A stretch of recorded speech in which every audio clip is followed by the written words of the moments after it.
Welcome to the Africam show. I hope you all are doing very well. And we've got a really nice glimpse of a white rhino here at Founders to start us off for the day. Remember that we're live and interactive, so please send through your questions and your comments. Oh, hello, Zebra.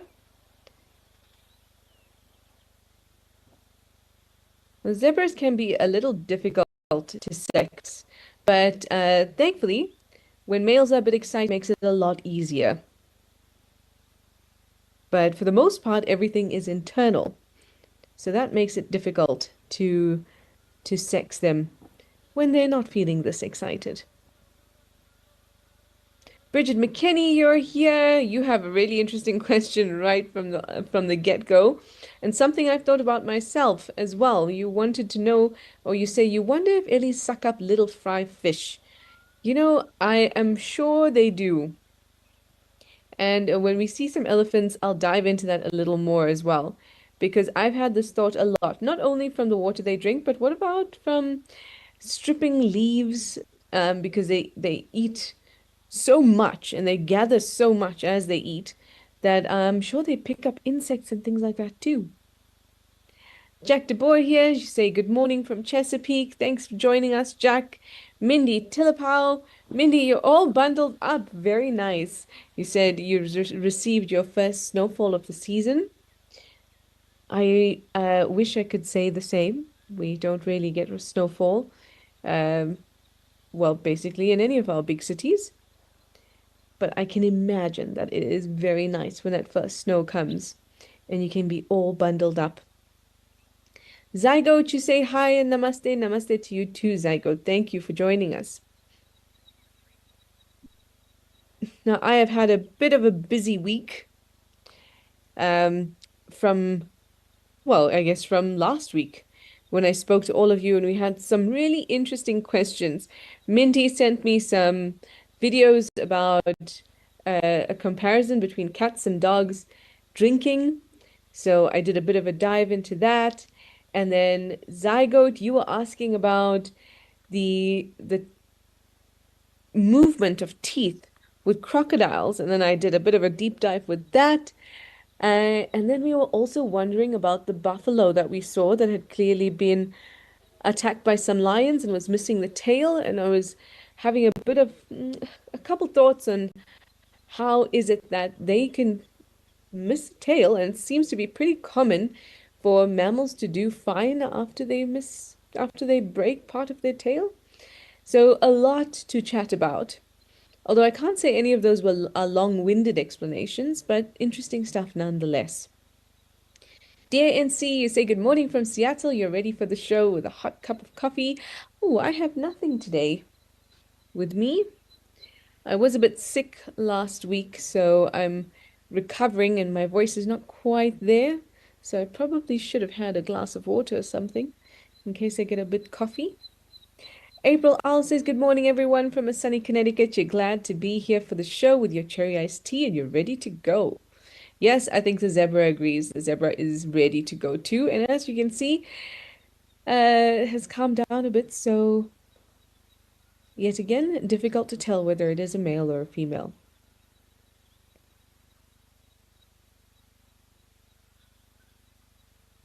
It's listening to something and it seems to be quite focused. I wonder if we just stick around for a few moments and see whether anything does come along. But yeah, when we started off and we were at the beginning of this camera, you could very clearly see its genitals, but now everything is tucked away.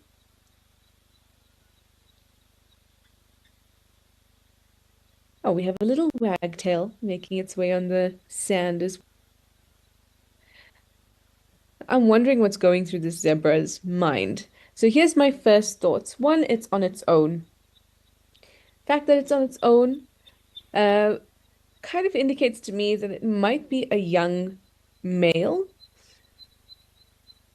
Maybe he hasn't got a harem yet. Maybe that's why he was exposing himself as well. As we know, and this goes, across many different species, males once they disperse, not males don't always disperse, but when they do, they tend to do so when they've just reached sexual maturity, or sometimes just before that. There's a lot of changes happening in their bodies.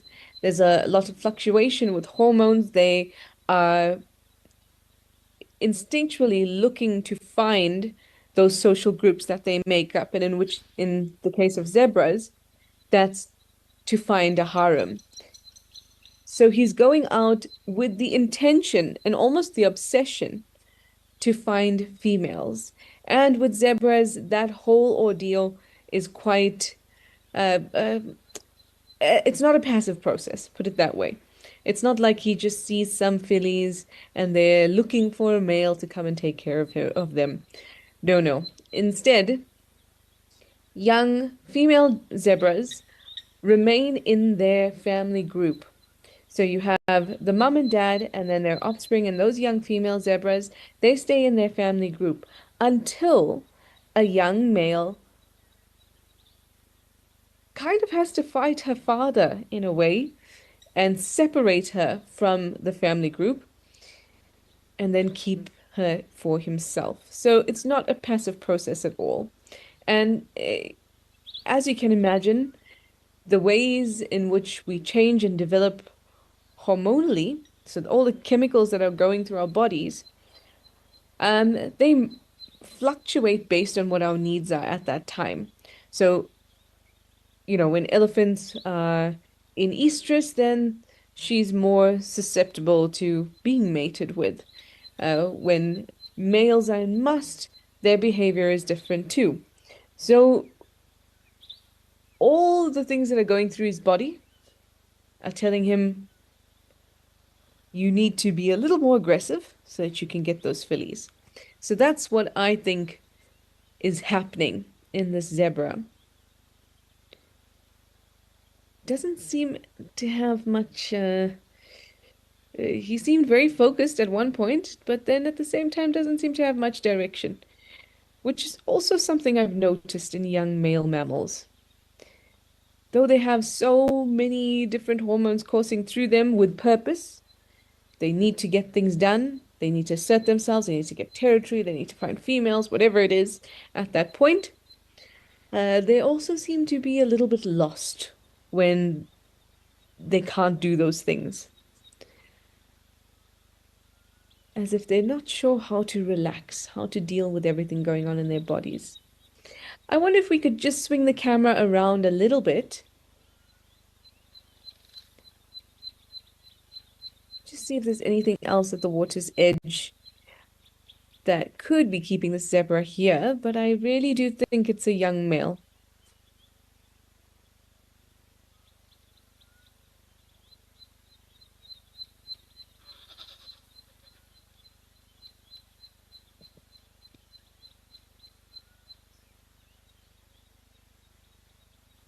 Jen Lat, you say you didn't know that about zebras? Yeah, zebra social dynamics can be quite brutal. If you've ever on the cameras managed to see what it looks like when a young male does move about and try to collect a female from her family, it can be quite brutal. And even the ways that they fight, yeah, it can be pretty aggressive. I wouldn't want to get on the wrong side of a zebra.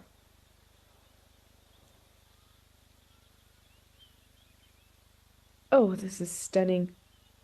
Thank you, Zumi. Just wanted to move over to the side to have a look at uh, anything that could potentially be going on here, or whether the zebra is just staring into the abyss, wondering what to do next.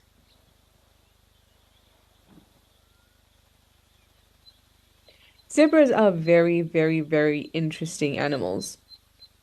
Males also, so zebras are obviously they feed on grass, so they're herbivores, and they have teeth that allow them to take advantage of that resource and that diet. So lots of flat molars for chewing and incisors in the front, but in males, a few of those incisors are modified and essentially look like canines. We call them caniform incisors. Oh, hello. Do we have someone else there as well? And that's sharpened not to take advantage of diet, but so that males can fight with each other.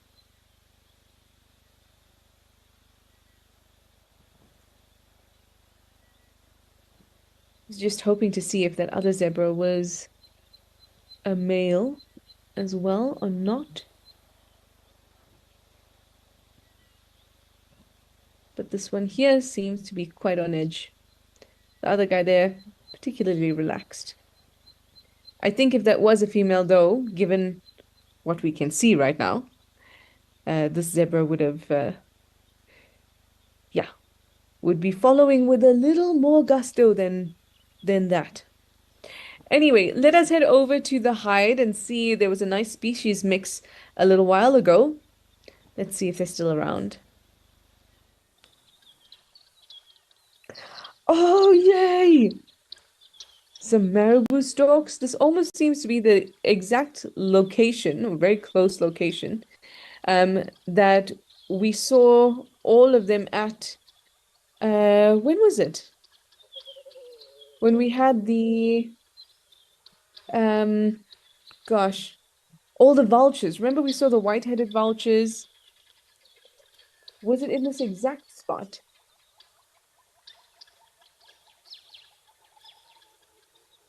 Oh, never mind. Kirst says not the same spot.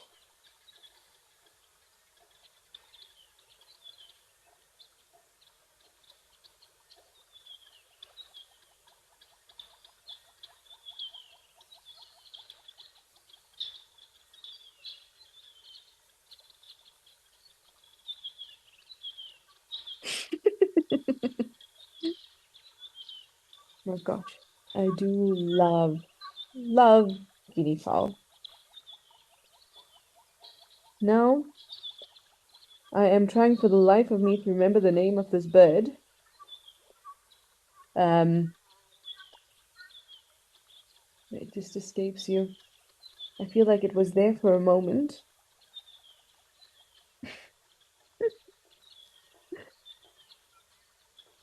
I can see it. I can see it. Wait, I've got to open up my bird app too. It's the one that we see. I used to see a lot at Etosha. A something. Oh, thank you, Kirst. Yes, Abdon stalk. There we go. I was like, I have it at the tip of my tongue. I see it all the time at Etosha. And they come in these wonderful flocks.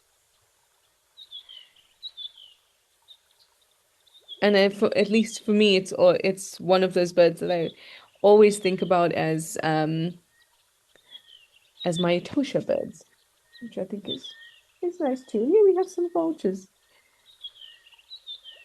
You know, there's nothing like this onset of panic when you are a guide, when you see a bird that you know, and it's at the tip of your tongue, and you're trying so hard to remember it, but the more you remember it, the more it seems to escape you. Panic. Panic, I tell you. But they are a lovely, lovely bird. Definitely not as large as a marabou stork, who's quite hefty, and a very different kind of diet as well. Remember, marabou stork, quite similar to vultures in that they're essentially scavengers, not always. They'll go after frogs and things like that as well, but they'll be at a carcass scavenging. Abdom storks, no, they have a very typical stork diet. So lots of insects, and small invertebrates that they can get their beaks on, but not scavengers.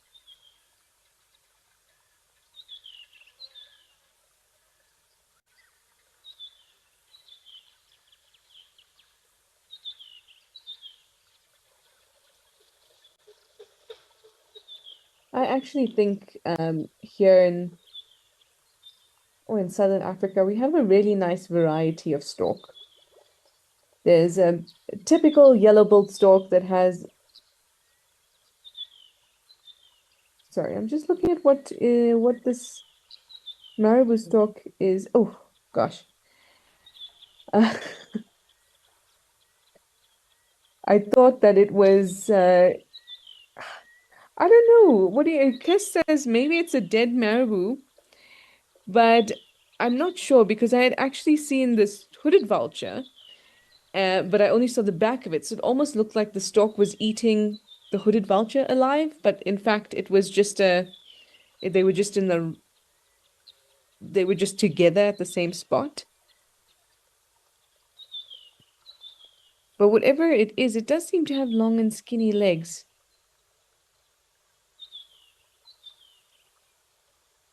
Hmm.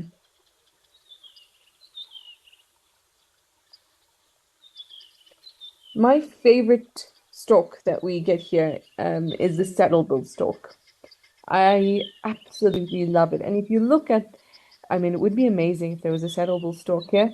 But if you look at the marabou stork, look at the Abden stork, um, plain old yellow-billed stork, not that there's any plain old about them. There's such wonderful, wonderful variety. Another very nice one is a black stork, which looks kind of similar to an Abdom stork, but actually very similar to an Abdom stork. But here in the Abdom stork, you can see that blue facial skin, which is a really good indicator. The other thing is that a black stork has fully red-orange legs to match the skin around its eye and its beak.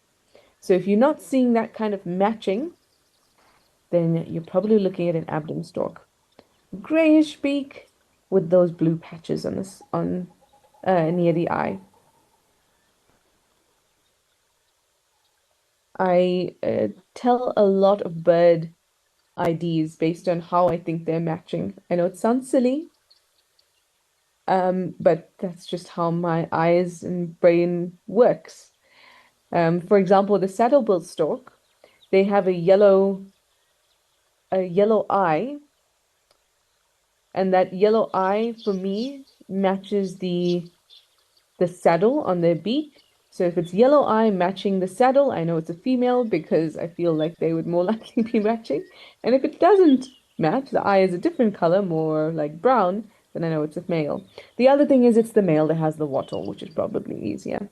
Anyway, that's just me rattling on about how my brain works or doesn't work. Zygo, you say the marabou stork walk around like old men. Well, can't disagree with you there. Definitely not.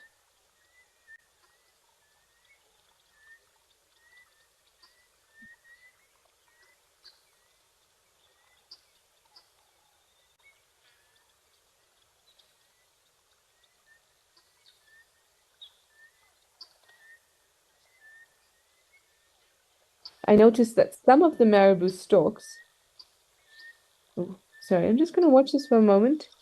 Those Abdom storks are getting pretty close to this carcass. I just want to see if it will be interested or it will still just go for whatever invertebrates are in the grass.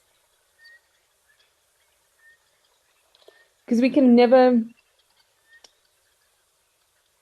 disregard the fact that animals are opportunists in the wild and the opportunity is there. I wonder if the Abdom stork would have a nibble. But again, it's hard to tell because there could be insects on the carcass. I mean, there'll definitely be insects on the carcass actually that the storks would go for.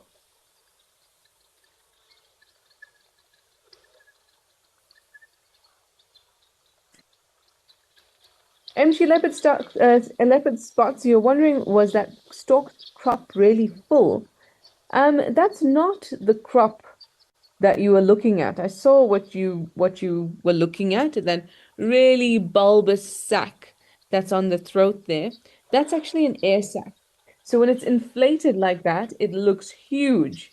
Hope that I will see that marabou stalk again because the others seem fairly normal.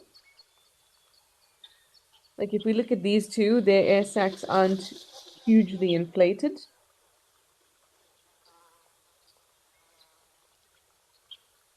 Oh, we have an egret as well.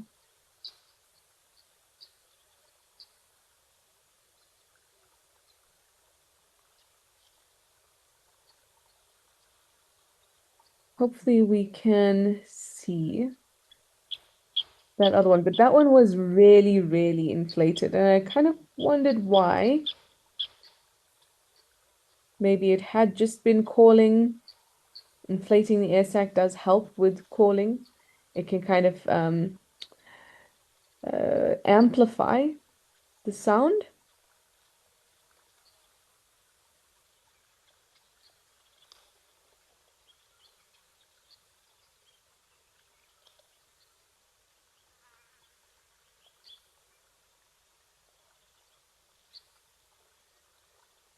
But the other, and I suppose the biggest reason, is that those inflated air sacs are very good at sending signals. Just like almost every animal has a way of showing something off. In mammals, you get animals that will kind of, puff up their hairs on their skin to make them appear bigger, and in a way, enlarging their air sac is a form of display.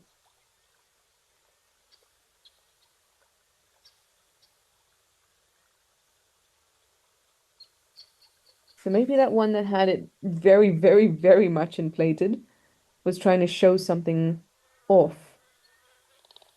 David, you're wondering if the ribs that we're looking at give us any clue? Um,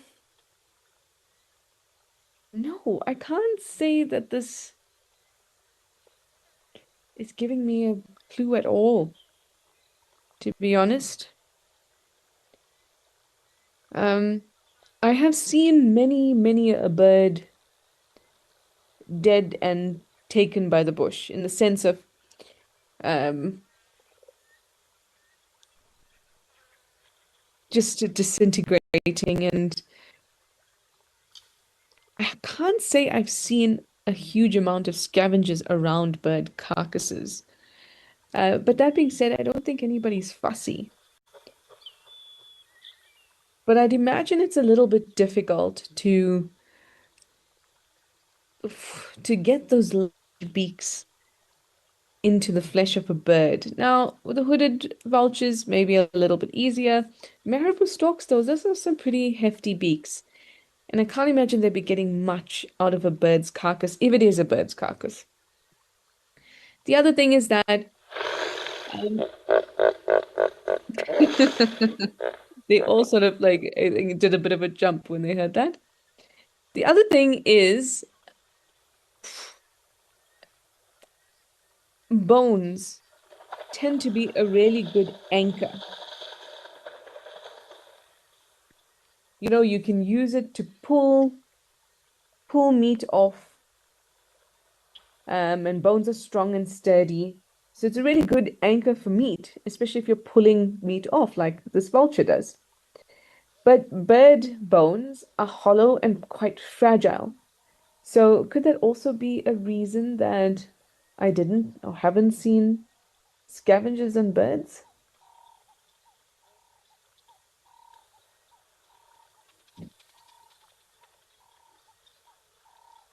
Hmm.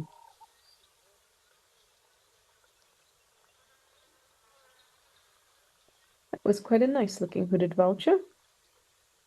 Quite big. All right, somebody just move it. Just move it a little bit.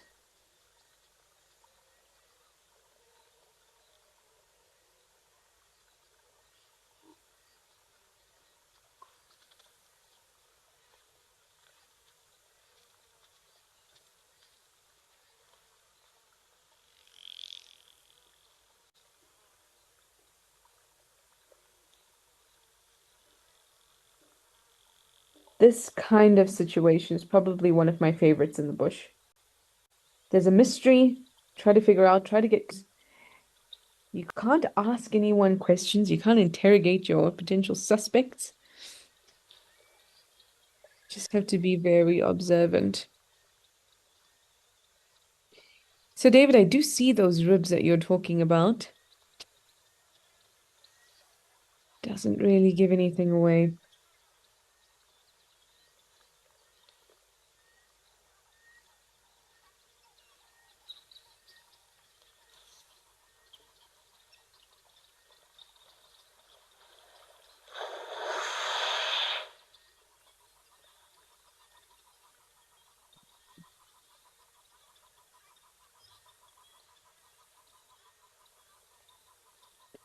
Now, one thing that really would give something away is, I mean, if it was closer, birds have a very obvious bone called a keel.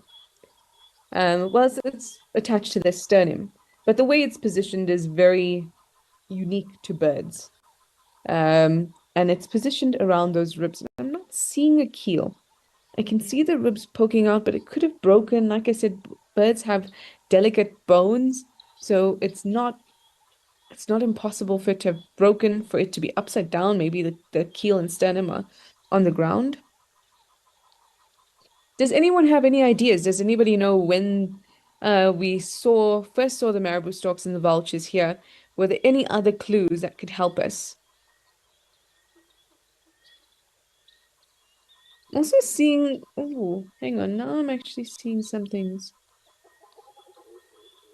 that looked like a vertebra, but then vertebra. Hmm. Anyway, we will give that some thought. And oh, sorry, baboons, you were just hanging out in the back there, and we didn't really give you attention because there's so many other cool things happening. Don't fall in there now. Oh, I feel like somebody's gonna fall in, and I am there for it. Oh, that was sweet. The one baboon helped the other one up.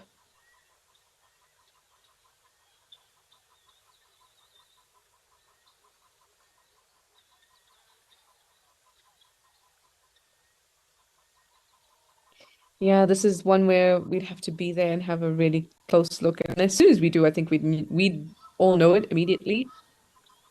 Oh, we have some pulling happening.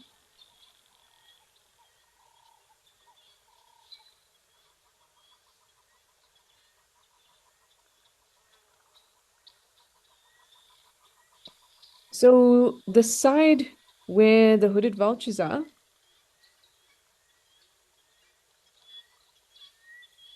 kind of looks like hips. I think I'm seeing a bit of a ball and socket joint there,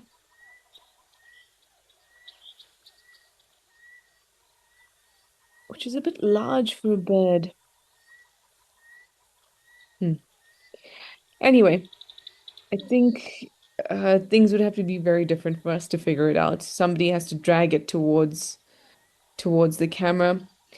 Cuz that's not a bad guess. Cuz said that she might be thinking bushbuck now. Because these bones look a bit too thick and heavy and solid for a smaller animal. I would also go something something more robust, something mammal.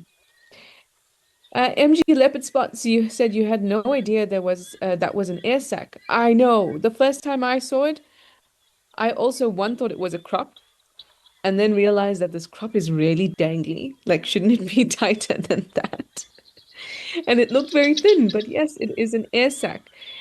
And it's mainly used in communication, whether to communicate some kind of social status around other marabou storks and a carcass. It can be showed off when an animal is stressed. It could be showed off when an animal is oh, there we go. Thought you were gonna end up in the mud, buddy. But yes, they have massive air sacs. But I would love to head to Camel Thorn and have a look. Oh, there's just too much happening here. That looked like an injured arm on that baboon. It was front limping.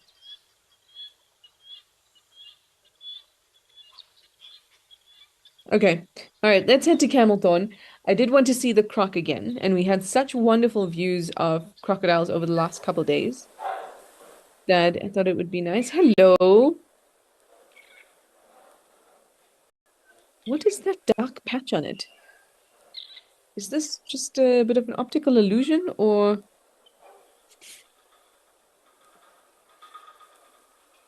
almost looks burned? Sorry, I had to lift my laptop up and put it right next to my face.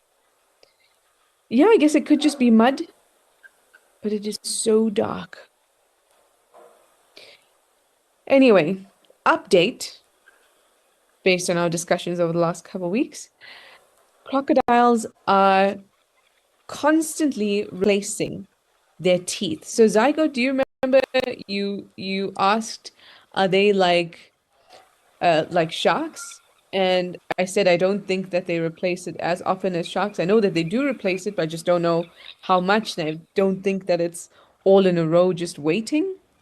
But though a crocodile's teeth may not be all in a row waiting like shark's teeth are, they do share this particular kind of tooth structure.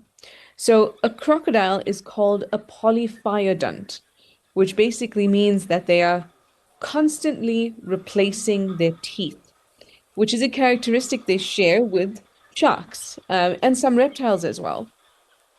Now, what's interesting is that being a polyphyodont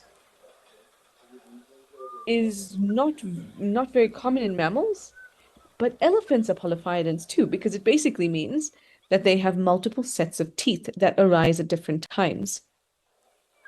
While for elephants, it kind of, stops at a particular time after 6 cycles. With crocodiles, with sharks, it just continues. And it seems to be actually a common thing for reptiles.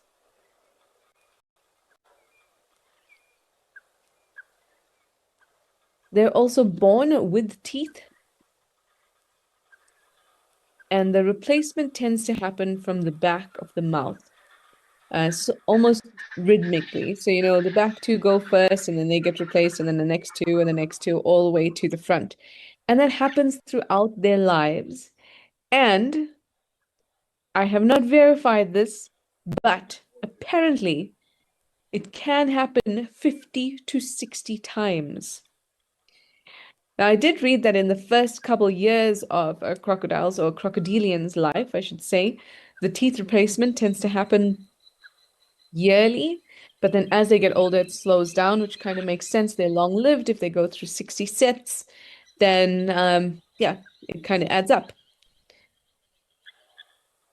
So you're not really ever going to see a crocodile with no teeth, which is another big fat tick in their favor. Always armored, always toothed. It makes me wonder where all the crocodile teeth have gone. Because I can't say I've ever come across random crocodile teeth in the bush. And trust me, I would have. I always have my eye open for things like that. But I suspect, if you're in the bush and you see a dry dam or something during the dry season, and it's safe to do so, you should take a walk around there and see if there's crocodile teeth just on the ground, because I can't, I'd imagine they would be near water sources, those teeth falling out.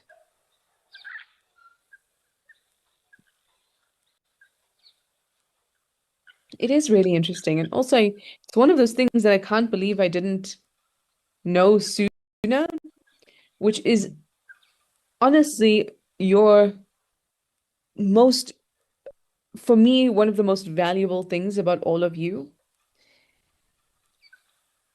It's that you ask questions. We're constantly learning as guides, as scientists, as naturalists. But the thing is, we take for granted so many things in our heads. And then you come and ask questions which are seemingly normal questions, and it takes us into a deep dive And I learned so much more just because of all of you. And I honestly mean that. I'm very thankful for it. Chunk Truffle Shuffle, you say on two different cameras today you saw two different crocodiles with these black patches. Um, I think it might just be mud.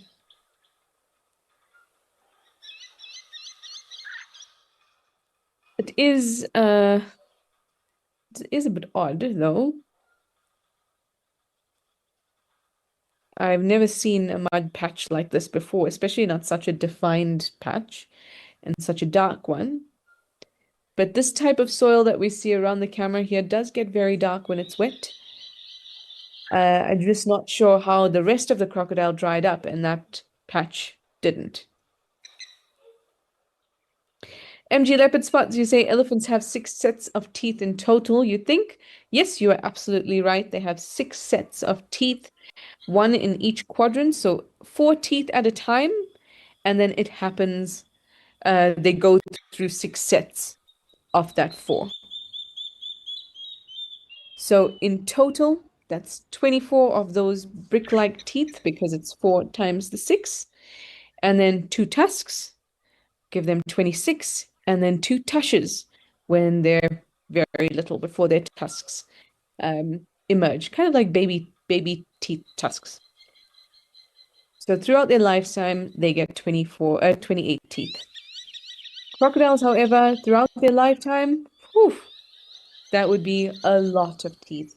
Remember we said that in their mouth they have something like 60 to 64 teeth?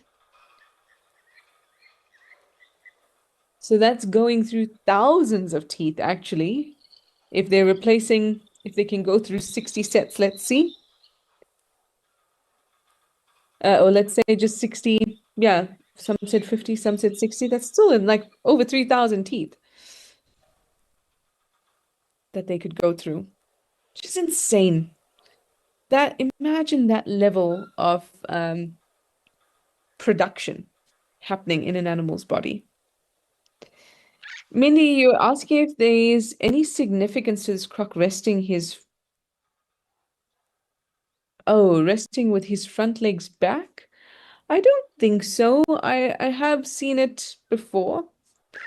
It might just be the way it sat down. There's also a little bit of an incline there, so it might just be more comfortable than forwardly folding the the legs.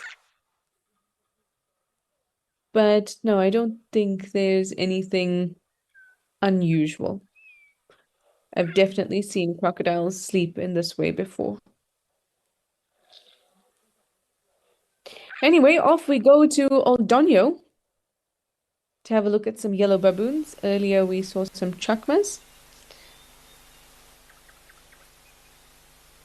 Hello, guys. Ooh, doesn't it look nice and green at Old Donyo? I have been missing the bush so much. Um, and sometimes it makes me very sad. But every time after I finish the Africam show, I feel so much better, and I know it's the bush. I need it. So I'm very thankful that next week I'm going to go to the bush for a little bit, just for about 5 days. And then I will get to see all the animals in person again.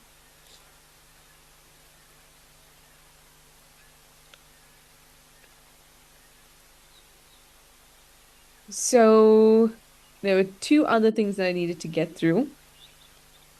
Um, I'm gonna talk about tails now, and Mindy, I'll make sure to talk about the ways that dogs and cats drink before we end. But so my thoughts were, it seems that so many mammals, prey species usually, have chunks and pieces of their tails missing, but they seem to be absolutely fine. And I thought, could there be some sort of abscission point like we have in reptiles that's a part in the tail where the body can easily break it off and can heal very well from it? But anyway, it seems that no, that is not a thing, and I definitely think if it was a thing, somebody else would have discovered it and studied it way before I had this sudden idea last week. Uh, but I wondered, when we have some sort of spinal injury, it is so devastating to our bodies. It's such a difficult thing to heal from, and we have so many complications from it.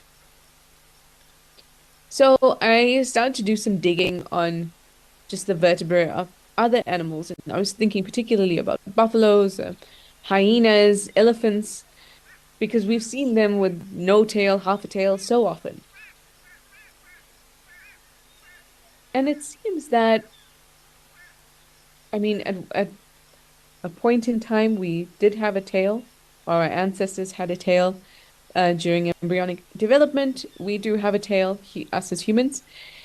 So now we don't have a tail. So that means that it is no longer necessary for us. And even our coccyx, the last part of our spine, is a little vestigial. It's kind of a leftover tail and doesn't do too much. But the rest of our spine is still super important to the stability and the running of our body, right? So when we have spinal injuries, it is devastating.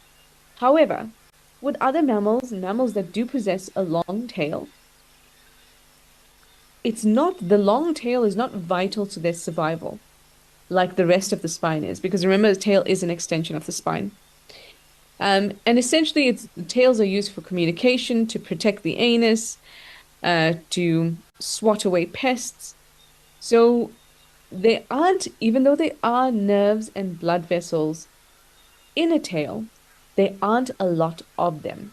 So they are small caudal arteries and veins, but it's non-fatal if those are severed and it bleeds. And they're caudal nerves as well. So it would be painful if a tail is lost, but it's not debilitating because it's that portion of the spine, it's the caudal portion of the spine that is not as necessary to the functioning of the entire body than the rest of the spine.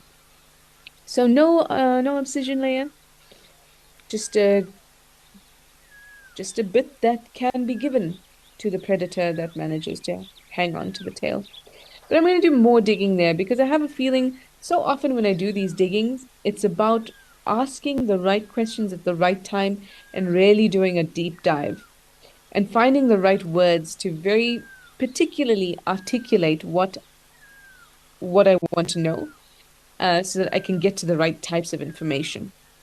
So I'm going to keep going on that one because I'm still like, it's not as if there's only a caudal nerve. Surely there's other spinal nerves that are making their way down there. But if we look at the baboons now, you can see that the tail kind of just hangs there. Not a ton going on with it, and I suppose that's true for most mammals, except when they are swatting away insects or communicating with their tails. Anyway, we have a minute left, and there is a giraffe at Tembe, and I still need to thank you, giraffe, because I was about to say I still need to talk about what Mindy wanted to ask about, and that was the way that dogs and cats drink, and I was really hoping that this giraffe would be drinking. Anyway, you might have noticed that dogs, when they drink out of a bowl, can be pretty messy, and cats are a lot more neat about it. But ultimately, they both use the same function to get water. Unlike this giraffe right now, who has its whole mouth in the water, sucking up like a straw, dogs and cats can't do that. We've spoken about this many times. They don't have complete cheeks, so they can't create that negative space and that vacuum to pull in water. So they've got to lap up water. Now, dogs lap up very, very quickly, quicker than cats do. But dogs also can curl their tails, their tongues backwards to scoop. But they're not scooping the water into their mouths. Instead, what they're doing is increasing the surface area that allows more water molecules to attach to it and then uses the natural characteristic of water of that cohesion and adhesion. So the same thing that allows water to come out like a column out of a tap. They're moving their tongues really quickly, having a lot of surface area, so they create a little column of water that they can kind of not really suck up, but bite off, if that makes sense. Cats do the same thing, but they are not curling their tongues backwards. They're just using rapid movements to create that column, again, using adhesion and cohesion, water properties to create that column too. So in the past, people thought that dogs were really just scooping water into their mouths. But now we know that both animals use the bodies of water to create a column and then just bite off the column of water when they're ready with or they're happy with what's in their mouth and take a sip. Luckily, this giraffe doesn't have to put up with all of that. Can create some nice suction. It goes right into the mouth. Don't have to worry about lapping with its big old 30-centimeter tongue. Wouldn't that be something, though? Anyway, everyone, time has flown by as usual. Thank you for always making me feel better. Even if I wasn't feeling bad, you make me feel better because I get to spend time with all of you, your wonderful questions, your curiosity, and of course, the wildlife here in the Africams. Well, I will see you all on Thursday, and I hope that you have a wonderful time wherever you are in the world. And of course, please keep watching the cameras. Bye, everybody.